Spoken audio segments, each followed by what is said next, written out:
नमस्कार मित्रांनो, स्वागत आहे तुमचं आताच्या ब्रेकिंग न्यूजमध्ये. मित्रांनो, स्वतःच्या खाजगी दुचाकी किंवा चारचाकी वाहनांवरती रुबाब दाखवण्यासाठी पोलीस अशी लाल रंगाची पाटी लावणं आता पोलीस अधिकारी आणि अंमलदारांना चांगलंच महागात पडणार आहे. खाजगी वाहनांवरती लावण्यात येणाऱ्या अशा पाट्यांमुळे अवैध धंदे आणि दहशत निर्माण होत असल्याच्या तक्रारींची गंभीर दखल घेत अप्पर पोलीस महासंचालक कार्यालयानं राज्यातील सर्व पोलीस अधीक्षकांना कारवाईचे कडक आदेश दिलेत. यापुढे अशा वाहनांवरती थेट मोटार वाहन कायद्यानुसार दंडात्मक आणि फौजदारी कारवाई केली जाणार आहे.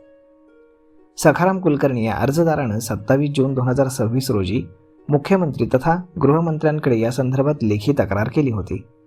हे पत्र पोलीस महासंचालक कार्यालयाकडनं 28 जुलै रोजी वाहतूक विभागाला प्राप्त झालं. या पत्राच्या अनुषंगानं अप्पर पोलीस महासंचालक यांच्या आदेशानं पोलीस अधीक्षक डॉक्टर सुनील भारद्वाज यांनी 31 जुलै 2026 रोजी कारवाईचे हे विशेष आदेश निर्गमित केले आहेत.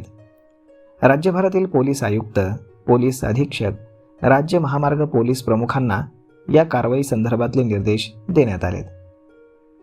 अनेकदा पोलीस नावाची पाटी पाहून कायद्याचं रक्षण करणाऱ्यांच्याच गाड्या तपासल्या जात नाहीत.